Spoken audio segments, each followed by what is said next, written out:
We continue now at the top of Daf Nun Ches Amud Beis in Meseches Kiddushin. This is Kiddushin Daf 58b. This daf is sponsored by Sean Kashani. Thank you for your sponsorship. If you would like to sponsor an Amud or Daf, please see the description box below.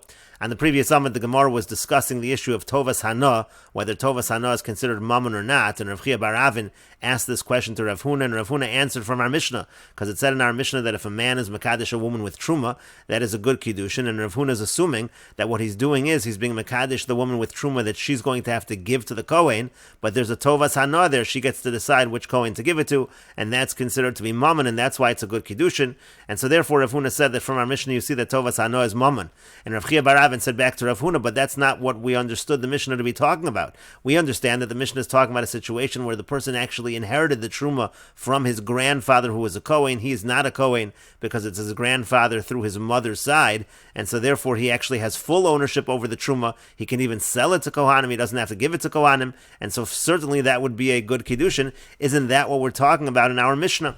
And Rav Huna now responds to Rav Chia bar Avin, and he says, Amar Lei said to him, Hotza'at, he said, you are taken out. You don't understand what the Mishnah means.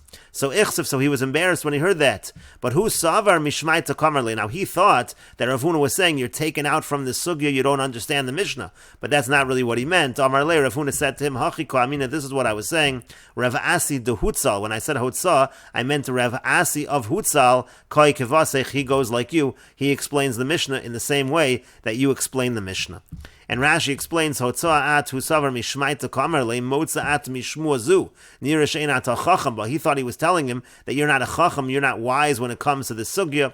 Inami, or another explanation of what he thought was being said was, katel kani be'agmat, you're somebody who just cuts the reeds in the swamp. Lashon hutza v'dafna, that's like a language of reeds. In other words, you're somebody who's ignorant, you don't understand the halacha. That's what he thought he was saying, but really what he was actually saying was that Rav Asi follows your explanation of the Mishnah. And the Gemara continues, Neima ketanoi. Let us say it's a machlokas tanoim, whether Tovas Hana is mammon or whether Tovas Hana is not mammon. It says, Hagonev tivlo shel chavero. Let's say a person steals the tevel of his friend. Mishalim lo dmei tivlo shel chavero. He has to pay the value of the tevel. Divrei Rebbe, that's the opinion of Rebbe. Rabbi Yossi, Rabbi Yehuda Omer, Rabbi Yossi, Rabbi Yehuda says, Einu mishalim ela dmei chulin shabo. He only pays the amount of the value of the chulin within the tevel. And Rashi explains, Mishalim lo dmei tivlo means, according to the first opinion of Rebbe, he has to pay for the tevel which he stole, after dmei truma meiser shabo, meaning even the value of the truma and the meiser that's contained within the tevel, he owes him that as well. And the other opinion, the opinion of Rabbi Yossi, Rabbi Yehuda, is ela dmei chulin shabo, he only has to pay the chulin, he doesn't have to pay for the truma. Why? Aval b'truma meiser, when it comes to the truma and meiser, Amar Le, the Ganav can say to the other individual, he can say to him, La'abal devarim didiyat, you're not the person who should be arguing with me, it's not your truma. And when a Kohen comes to claim it, Gam hud letovo, when he comes to claim it, Yircheu, he can push him off also. V'yomer, he can say, Lo lachet nena, kim l'kohen acher, wasn't going to be given to you, it was going to be given to a different Kohen. So in other words, when it comes to the truma and the meiser, the Ganav is not responsible because nobody's able to say that it truly belongs to them. That's the machlokas between Rebbe and Rabbi Yossi, Rabbi Yehuda, in this Tosefta. And so the Gemara now says, My lav b'ha'kamifli, isn't it true that they're arguing about exactly this issue? The Mar Savar Tovas Hana Mammon, Mar Savar Tovas Hana Eina Mammon. One holds that Tovas Hana is considered Mammon, meaning to say if you can choose who you're going to give the Truma to, so that's considered monetary value. It's considered an ownership, and therefore you have to pay for it. And the other one says you don't have to pay for it because Tovas Hana is not considered to be Mammon. And the Gemara says, Lo, no, that's not what's going on over here. The Kuli Alma Tovas Hana Eina Mammon. It could be everybody agrees that Tovas Hana is not Mammon. V'hachen over here, what are we talking about? B'tvolim shenaflu lo mibeis avi imo kohen. We're talking about a situation where the tevel, he inherited this tevel. Again, it's the same situation where he had the ability to actually sell the truma. This was truma that he actually owned. He inherited it from his grandfather through his mother's side, who was the kohen. And they're arguing, when you have a situation where you inherit tevel, so the truma wasn't yet separated, is it considered as if it's already been separated? Mar savar kamisha hormu damian. One holds it's considered like it's already been separated. Umar savar lav kamisha hormu damian. And the other one holds that it's not considered as if it has been separated. And Rashi explains, Hachi Garsinon lo de Kuli Alma Tovas Hanoa in a Mammon v'Hacha b'Matana Shelo Hurmu Kamiflagi. Again, the case over here is everybody agrees Tovas Hanoa is not Mammon, but over here we're arguing about whether it's considered that the Truma was already separated, even though it wasn't yet separated. Uchagon Shenafalo Tevel Zemi Beis Avi Imo Kohen. Again, this Tevel came to him through his grandfather, who was a Kohen. Rabbi Savar Kamisha Hurmu Damian v'Zocha Avi Imo b'Truma u'Maisers Shabo Sha'af Maiser Rishon LaKohanim. Rabbi holds it's as if it was already separated, and therefore his grandfather he was already Zoch in the Truma and the Maiser. Maiser Rishon also goes to Kohanim, Midikonsinu Ezra Leviim, from after the time that Ezra imposed a fine upon the Levium, that goes to the Kohanim as well. For Rabbi Yossi Savar Lav Kamishur Mudamian, but Rabbi Yossi says no, it's not as if it was taken. According to that, if you hold that Matana Shelo Hurmu is not considered like it's been separated, then the person who's inheriting has to give it to the Kohen. He only has Tovas Hana, that's not Mammon. In other words, if it's considered like it's already been separated, so then he's already inherited the Truma, that's considered, of course, like he's the owner of the Truma, you got to pay for it. But according to Rabbi Yossi, no, if it's not considered like it's been separated, the Yoresh now has the obligation of separating and giving it to the Kohen, and only has Tovas Hana. And again, we're saying according to this explanation that everybody agrees in this Tosef that Tovas Hana ain't a Mammon. And the Gemara continues, V'boy same, if you want, I could say another answer to the Tosefta. The Kuli Alma Kamisha Hurmu Damian, that everybody agrees when you have Matana Shelo Hurmu, it's as if it's already been separated. The Truma has already been separated. But Tovas Hanoa ain't a Mammon, and Tovas Hanoa is not considered to be Mammon. V'hachan over here in the Tosefta, what are they arguing about? B'de Shmuel Kamiflagi, they're arguing about the halach of Shmuel. The Amar Shmuel, because Shmuel says, Chita achas poteres azakri. Shmuel says that when it comes to the obligation of giving truma, you don't have to give a significant amount at all. You're able to even give one kernel of wheat. That's enough. And so therefore, according to Shmuel, really what's being stolen from the individual is the entire amount is being stolen. He could have given a tiny amount as truma. Demaris le de Shmuel, one master, meaning Rebbe, holds like Shmuel, and therefore he has to pay for the entire amount that he stole. Umar less le de Shmuel, but Rabbi Yossi, Rabbi Yehuda does not hold like Shmuel, and therefore the Ganav only has to pay for the Demei Chulin Shabo. And Rashi explains, everybody agrees that Matana Shelo Hurmu it's as if they have been, as if the Truma has already been separated, and when it comes to Tovas Hana, that's not considered Mammon. And according to this approach, it's not talking about a situation where the person inherited this from his grandfather. The case over here is that it grew in his own property, and so therefore if it grew in his own property, so if Tovas Hanoa is Eino Mammon, so therefore why would you have to pay for the entire thing? The reason of Rabbi is Mishum de Islay de Shmuel, because he holds like Shmuel. The Amar Chita Achas Poteres Akri. Shmuel says that one chita is enough to pater the entire kri when it comes to truma. You could just give a tiny amount. Hilkoch Amar Le Bal Hatevel Al Ganav. Therefore, the owner can say to the Ganav, Kula Didihu, everything was really mine. The Potarna Navshi Bechita Achas LeTruma. I could have just given one kernel of wheat as truma. V'chi Polig Rabbi Oled Rabbi Yossi Rabbi Yehuda Betruma Lechuda Polig. Now, according to this approach, the whole machlokas Rabbi and Rabbi Yossi Rabbi Yehuda in the Tosefta is just with regards to truma. Aval b'maiser, but when it comes to maiser, moda de lav bal devarim dideu. Certainly, when it comes to maiser, you can't make the ganav pay for the maiser because the maiser he would have had to give, and therefore the ganav can simply say the maiser wasn't yours, and no one in particular can come and claim this maiser. Rabbi Yossi less lay the Shmuel, and Rabbi Yossi does not hold like Shmuel. Hilkoch b'truma nami lo matzi tavale. Therefore, when it comes to the truma as well, he's not able to have any claims from the ganav when it comes to the truma because he would have had to give the truma away. And Rashi points out, Vuadin the matzi lo manami b'tvolim shenaflu lo. Now you could have said that we're talking over here where it actually was inherited tevel. Udekuli almo kamishalo hurmudamian, and everybody agrees that it's as if the truma wasn't yet separated when it's in tevel form. V'tovas hanoa in a mammon, and you could have said the same thing. Tovas hanoa is not considered mammon. He would have had to give the truma. That's not considered mammon. V'kamif l'gibid Shmuel, and they're arguing in Shmuel whether he could have gotten out of his obligation with just one kernel of wheat. You could have said that. There was a technical problem to say that. If you said that, then if you're going back to our Mishnah, because in our Mishnah said if a person is Mekadesh with Truma, that's a good Kiddushin, that's not going to end up following any Tanoim in this Tosefta. The Mishnah is not going to follow any of them. Because if you're already saying that Tovas Hana is not considered Mammon, you're also saying that if you have Matanas that haven't been separated, it's as if they have not been separated, so then how is is it that it's going to be a good Kiddushin if you're Mekadesh with Truma? Can't be the Tovas Hana, that's not going to work. And it can't be you're talking about a situation where he inherited it as Tevel, because that's not considered separated yet. All you have is Tovas Hana in the Truma. Even if he inherited Tevel, that's not considered Truma yet. But at least now, if we're going to say that everybody agrees it's as if the Truma was taken off, so then he's inherited directly the Truma, and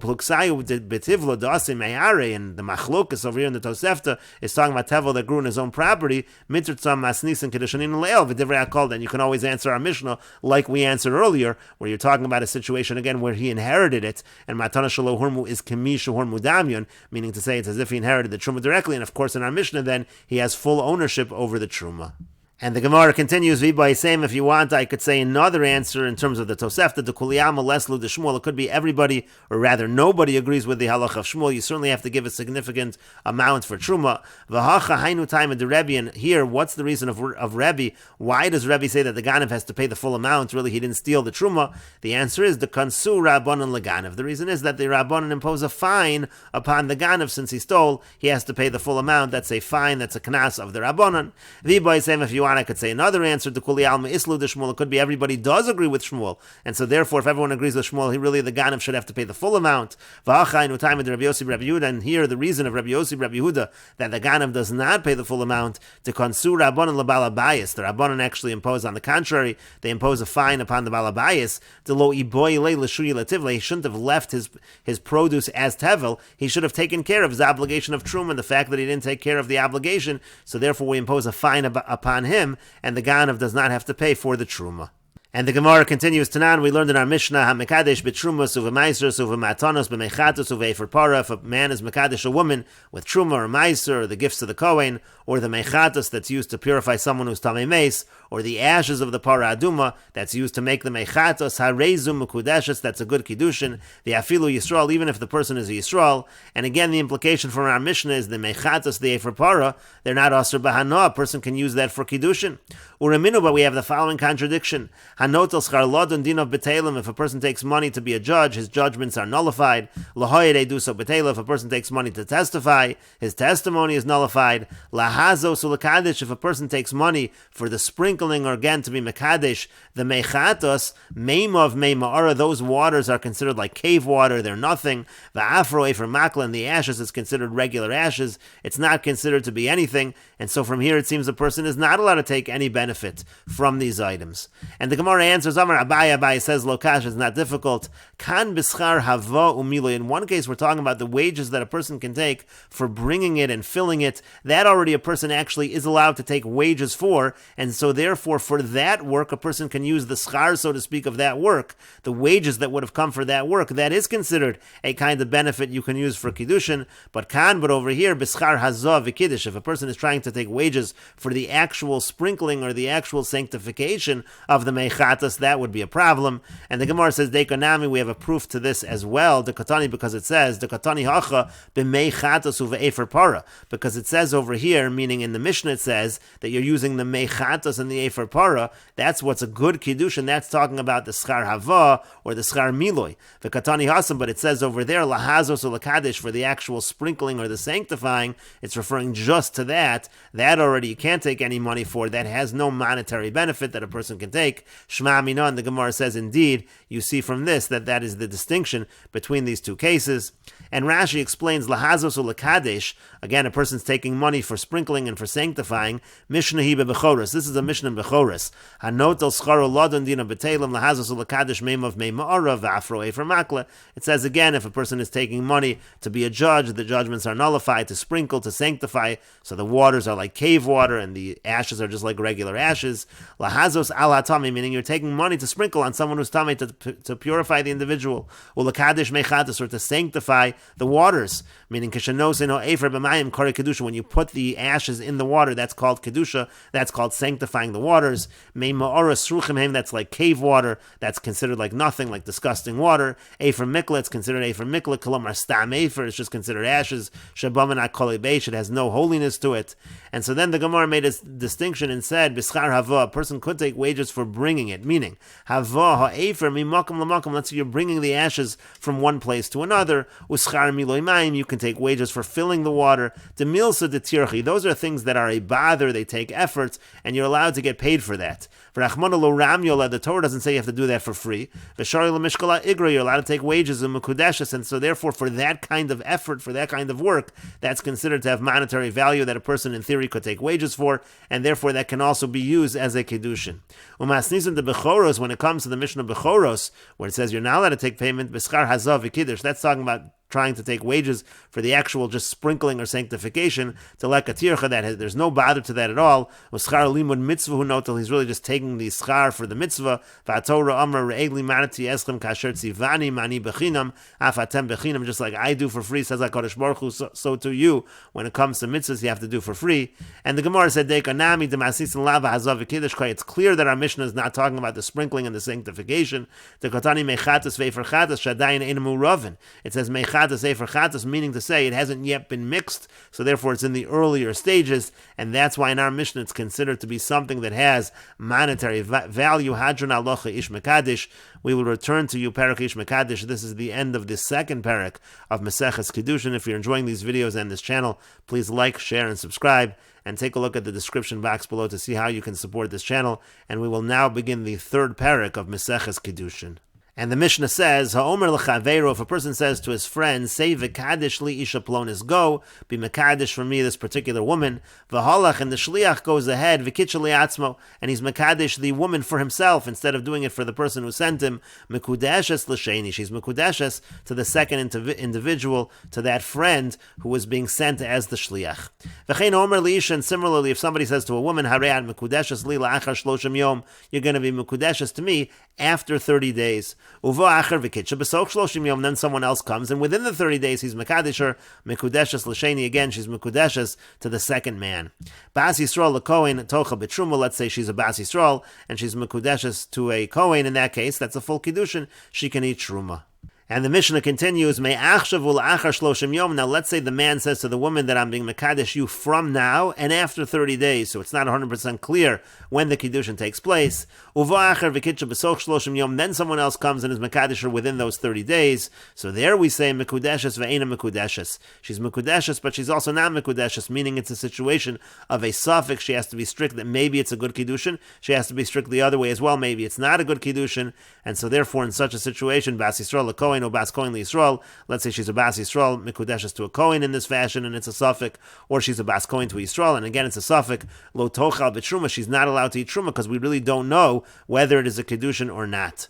And Rashi explains, Ha'omer Mikudeshes ve'ino Mikudeshes l'shneim, meaning to say, in the second case of the Mishnah, to both of them it's a suffix. The Asur l'shneim, she's prohibited to both of them, unless one of them gives a get.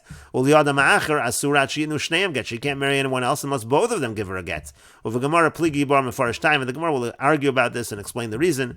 Bas Yisrael l'kohen lo tochal b'truma, let's say she's a Bas Yisrael, and she has this kind of suffix kiddushin to a kohen, she can't eat truma, shema einam kiddushin, maybe it's not a good kiddushin. Uvas Kohen Yisrael Nami, the other way also, let's say she's a Bas Kohen and it's a suffix kiddushin to Yisrael, lo tochal b'trumas beisavia, she can't eat in the truma from her father's house. Shema have a kiddushin, because maybe it is a kiddushin. V'zar posel b'kiddushin as Bas Kohen minat truma, and if a zar marries a Bas Kohen, she's not allowed to have truma anymore, and since over here we're not sure whether it's a kiddushin or not, again she's not going to be able to have truma. And the Gemara says, Ha'omer l'chaveiro tzevik hidesh. It says that if a person says to his friend, go out and be mekadesh, Tanit was taught, Masha Asa Asui, what that second individual did, meaning in our Mishnah, when the second individual goes ahead, and instead of doing what he was sent for, he was supposed to be Mekadesh the woman for the person who sent him, instead he's Mekadesh him for himself, so what he did is good, it's a good Kiddushin. Like our Mishnah said, it's a good Kiddushin to that second individual, to that Shliach, Elashanag bo minagramos, but it's considered that he acted with him like a Rama, he acted with him in a deceitful manner, what he did was not considered to be appropriate. And the Gemara says, V'tana didon halach nami dekatani halach beramos. Artana also, when Artana says that this person went ahead and was mekadesh for himself, it means he went ahead and he did that deceitfully. What he did was not appropriate. Our Mishnah also agrees that it's not considered to be an appropriate action. And the Gemara says, what's the difference over here in this Mishnah? Dekatani ha'omer lechaveiro. It says that the person said to his friend, it uses this language of ha'omer lechaveiro, and we will continue with this discussion in the next video on Daf Nun Tes Amud Aleph.